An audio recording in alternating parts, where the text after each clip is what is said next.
Today at Manchester Theatres, I am here with the ridiculously talented Louise Dearman, who is going to be performing this Saturday at the Bridgewater Hall with the Hallé in a show, Tony Bennett, The Music and Songs of a Legend. Now, Louise, we know, is a West End leading lady and famously the first and still, I think, the only person to have performed both Glinda and Elphaba in Wicked.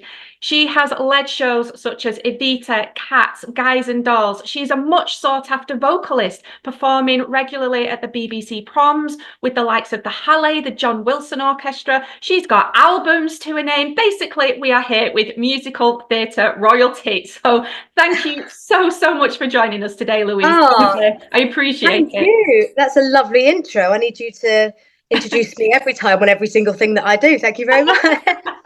It's a pleasure. So, Tony Bennett, I mean, what a class act, right? I mean, he didn't half know how to pick a song, didn't he?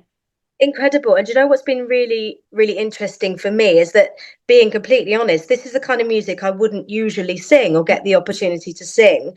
So for me, it's been wonderful delving into this music and his incredible career and learning songs that I've never sung out loud before. Of course, we have all heard of pretty much every single song he's ever recorded or performed, but it's been really lovely for me. It's been a real treat. I'm working with Ellington as well, who just sounds absolutely divine, and he's a joy to work with.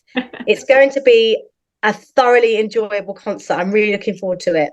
It is. And is it going to be like, I guess, a big celebration of everything that he brought to the music industry? Because he's the length of his career for a start. He just did so much, didn't he? Yeah, it's quite astounding, actually, when you look over everything that he achieved and all the people that he performed with. I mean, there are not many people left of all the greats that he has performed with.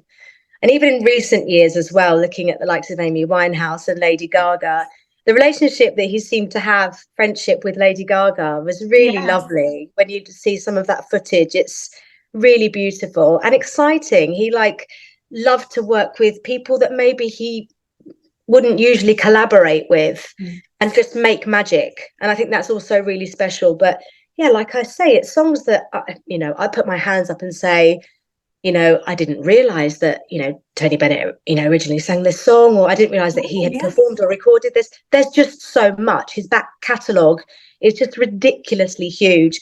And his voice is just, it was just like chocolate, just beautiful and warm. And exactly as you said, this is a celebration of his life and his career and the joy that he brought to everybody. And he did, as you've mentioned there, do some fabulous collaborations, particularly towards the end of his career, that kind of brought him and what he does to a whole new generation. But if you could have collaborated with Tony Bennett, what song do you think you might have liked to have done with him? Oh my goodness. Do you know which one I love? And it's because I'm also a huge Barbra Streisand fan.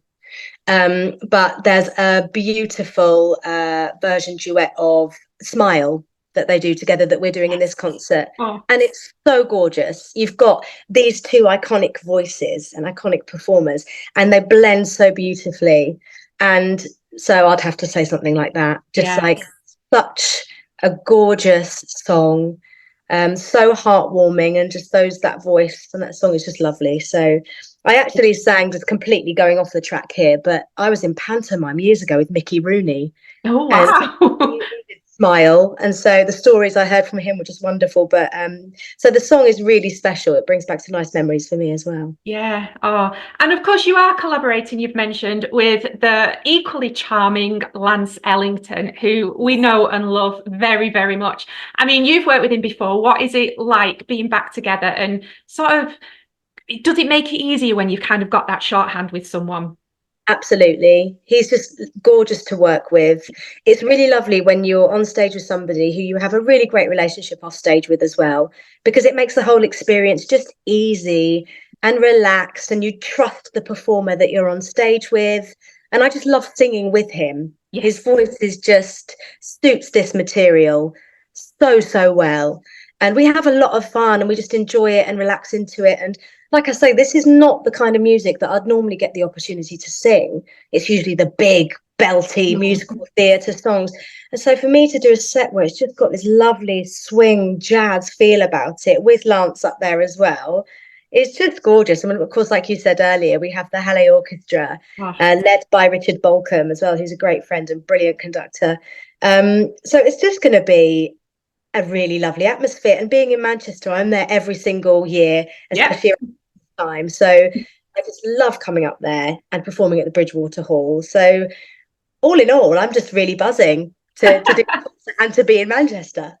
So are we. So tell us some of the songs that we can be treated to, because as you've said, there's so many that there's no way we're going to get all of them. So there's loads, and even I'm singing a lot. And when I took this on, I thought, well, it's a celebration of Tony Bennett's music, so I guess Lance will be doing pretty much everything, and maybe I'll dip in and do a couple of songs to, bring the duets out. But no, I'm doing a lot of songs. I've got my set list here, actually. I'll just give you a taster. Ooh. There's like Sunny Side of the Street, The Best Is Yet to Come, Swonderful, Smile, that I mentioned earlier, Put on a Happy Face, The Lady is a Tramp, which is a great version that Tony Bennett did with Lady Gaga. Yes. It's really good fun.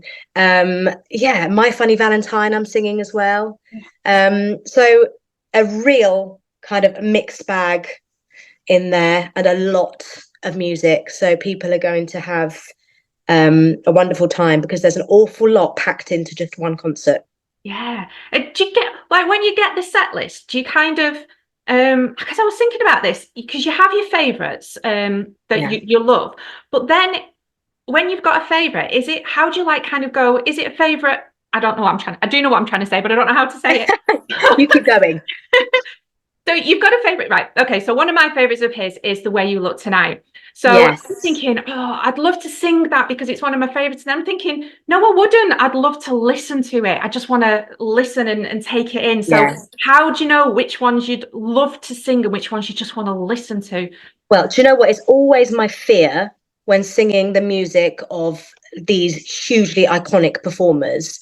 You almost don't want to touch those songs, because all you ever want to hear are their versions, right? So any time I have to sing any of I do a Barbra Streisand concert as well, and it's like, what am I doing? What am I thinking? Because she is just the ultimate, no one can touch her. But it's not about us trying to impersonate. It's not about us trying to do exactly the same thing. It is us celebrating him and his music and just enjoying it. And there are many that I saw on the set list when it first came through. And I thought, like The Way You Look Tonight is honestly one of my favourite songs, full stop, you know, to hear anyway. And so those ones are almost, in a way, easier to kind of recap and learn and sing along to. But also in another way, there's that kind of pressure involved when it's something that you love so much to get it right. But there's actually a few that I've never sung out loud and that I didn't really know that well, to be fair. But it's just been, like I say, a joy to drip feed this into my daily routine, to be learning it, and it'd be lovely to hear it with the orchestra, because at the moment we've just had rehearsals with piano. Okay. So to hear that sound on Saturday when we get into rehearsals during the day will just be the cherry on the cake. Emotionally, but yeah, exactly. And when you're getting, because you've kind of touched on the idea of, you didn't think you'd be doing that many, because obviously male singer, you're a female vocalist.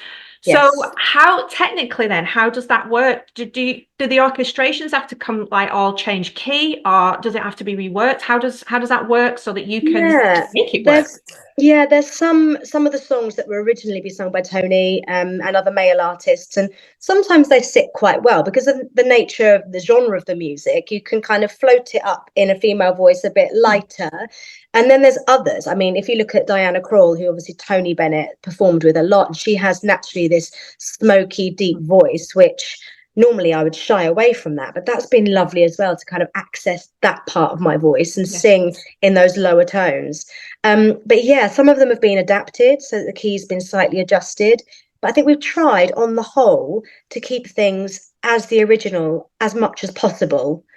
Because sometimes it just jars with the ear, when you hear a song in a completely different key. So we've tried to keep it pretty much the same as much as possible. But with the duets, it's easy because obviously they're written for both the female and male voice. But it's really interesting.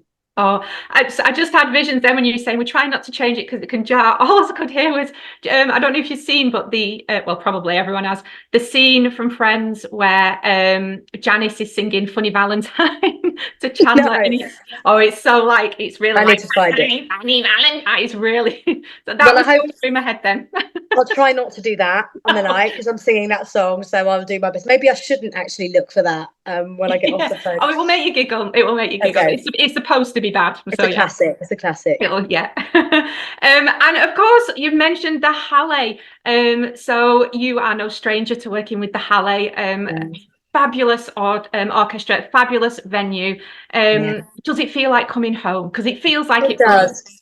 Yeah, it does. It's always, I just love getting the phone call to say, can you come up to Manchester, sing with a Hallé? It's really special. And I certainly don't take it for granted. Singing with any orchestra, really, because it is a real treat. And, I just can't be too blasé about, oh, I'm doing another concert with an orchestra, because once you get up there and you're sharing the stage with these world-class musicians, it is a joy. And I always feel very, very fortunate and very lucky to be able to do what I do. If I'm not in a show, I know a lot of people who would love to have this concert career, and I do not take it for granted because it's really special to hear that live music and to see the audience's reaction as well to it, to be hit with that gorgeous wall of sound. It's really special. Yeah, I took my friend to a Hallé show, and she's done musical theatre. She knows that. Never the big full orchestra in a venue like that, and she was blown away, and she Yeah. went and booked loads more after it. So yeah, there Yeah. is a difference. There really is a difference. Yeah. Everyone should do it if they can Yeah, because it's very, very different to, I mean, obviously hearing a band set up or even like a more of an acoustic gig is wonderful, and any music is just brings joy. But like I said earlier, to hear that sound that they create yeah, is wonderful. it is. It's something very, very special. Um, Yeah. and the whole show is very special, which is why when I'm watching these like concerts that the Hallé does or other orchestras, and you're like, and I sit there and I then start feeling sorry for all the people who aren't there because it's for one night. So do you ever Yeah. get like the urge to kind of just go, right, come on, everyone, just pack it all up, let's just go on the road? Honestly, there's so many times when you work for sometimes over months really to learn music for a concert.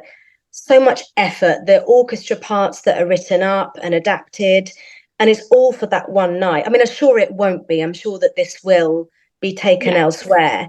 But you do sometimes feel like, wow, this is so much effort just for the one show. But I guess, again, it makes it even more special for the Yes. audience to just think, okay, we have one opportunity. Let's just get there and enjoy it and experience it, just in case, it doesn't come back to Manchester or goes elsewhere. Who knows? So it does make it that more, unique.